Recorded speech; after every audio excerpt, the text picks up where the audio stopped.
igreja vem feliz e unida, agradecer a Ti, ó Deus da vida, com grande júbilo rezar, louvar, e a boa nova ao mundo anunciar.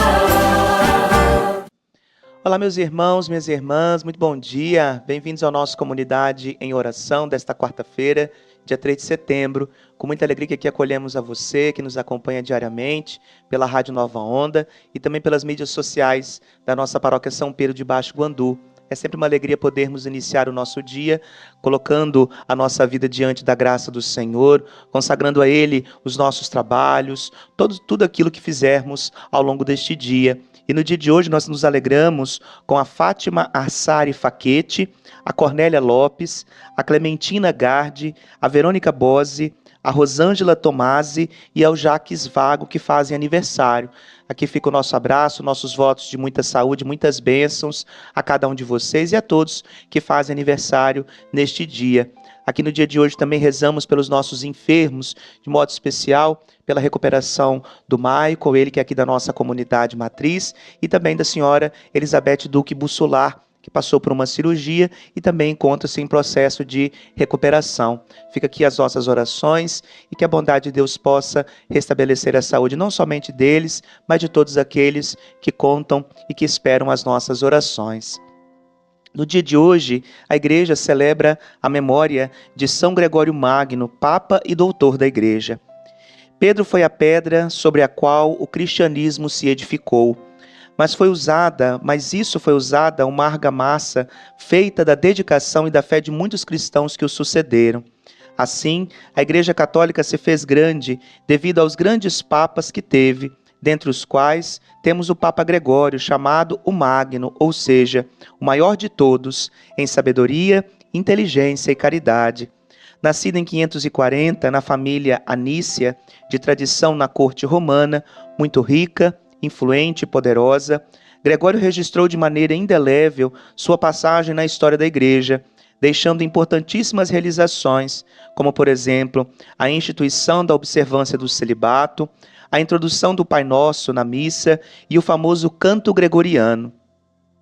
Foi muito amado pelo povo simples por causa de sua extrema humildade, caridade e piedade. Sua vocação surgiu na tenra infância, sendo educado num ambiente muito religioso.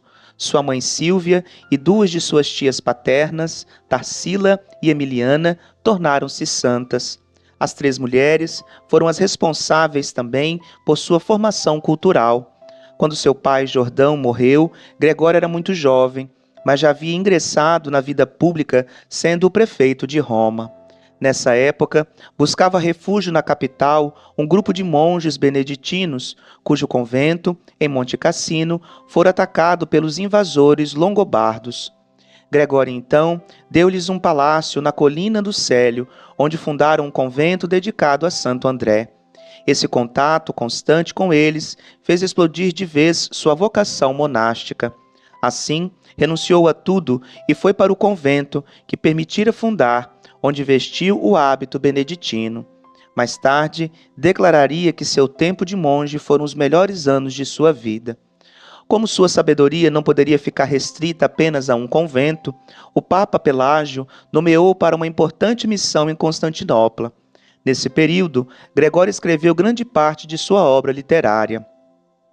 Chamado de volta a Roma, foi eleito abade do convento de Santo André, e nessa função ganhou fama por sua caridade e dedicação ao próximo. Assim, após a morte do Papa Pelágio, Gregório foi eleito seu sucessor.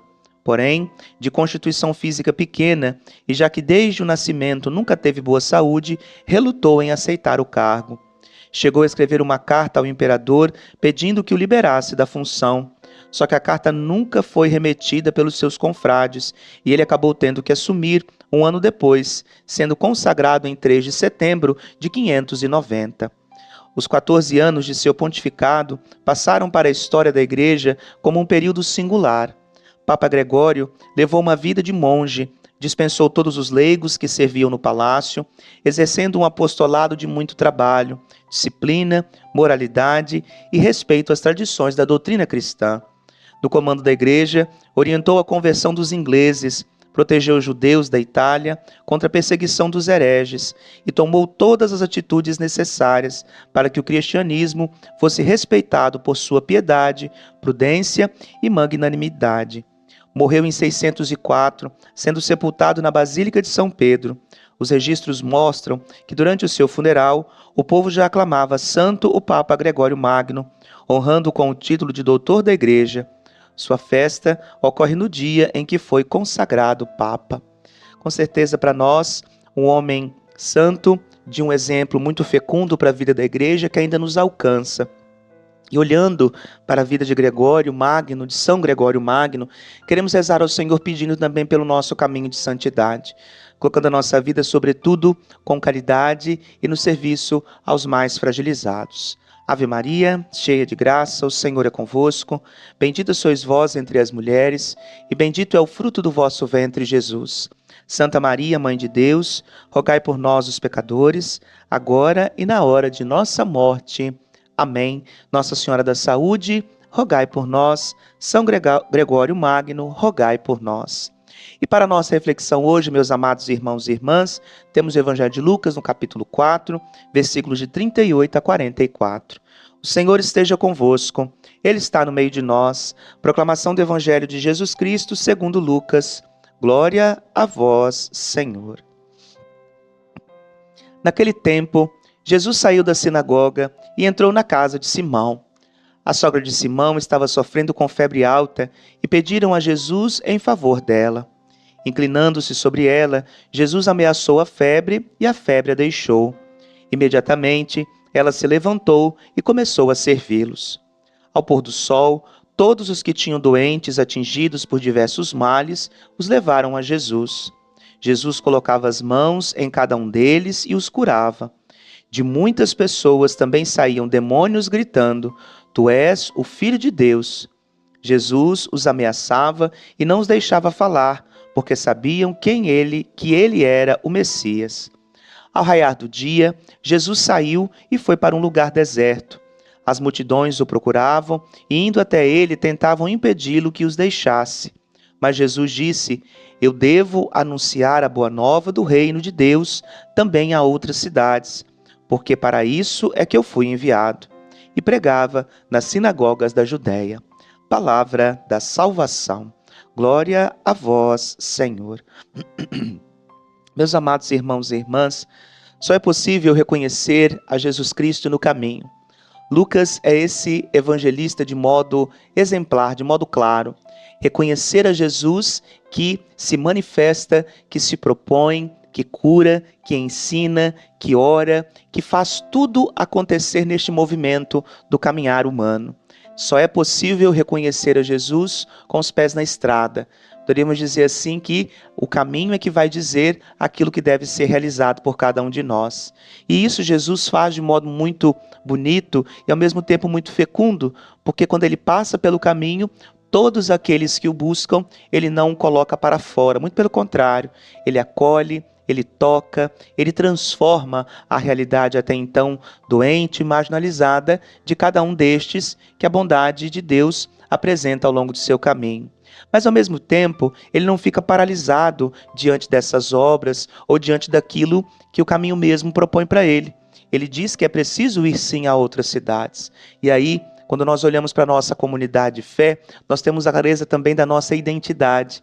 A nossa identidade deve ser de homens e mulheres que vão anunciar, evangelizar. A igreja, ela é eminentemente missionária. E justamente por ser missionária, é que ela deve levar a palavra a todos, não deixando com que essa palavra fique restrita somente a um grupo, a uma localidade. Por isso que essa interação, essa comunhão que nós devemos vivenciar entre as nossas comunidades deve sempre saltar aos nossos olhos, para que a gente de fato consiga compreender aquilo que é o desígnio de Deus. Fomos enviados para anunciar a todos. E aí, é claro, olhando para a nossa realidade do tempo presente, nós poderíamos perguntar assim: nessa realidade enferma, doente, talvez paralisada, engessada a qual nós vivemos, será que ainda nós estamos sendo ousados e criativos em nos colocar a caminho? Ou será que nós estamos sendo paralisados por interesses? Interesses, às vezes, de ficarmos somente fechados em nós mesmos e não irmos a outros. Jesus cura todos. Ninguém fica de fora dessa cura. Ninguém fica de fora de sua presença. A sua mão misericordiosa se estende a todos aqueles que o buscam de coração sincero. Então, no dia de hoje, não só para nós, enquanto discípulos, mas para todas as comunidades de fé, é preciso sair. Tem muitas realidades que necessitam ser transformadas. E justamente por serem essas realidades que necessitam ser transformadas, aí está o sentido de sermos Igreja de Cristo Jesus.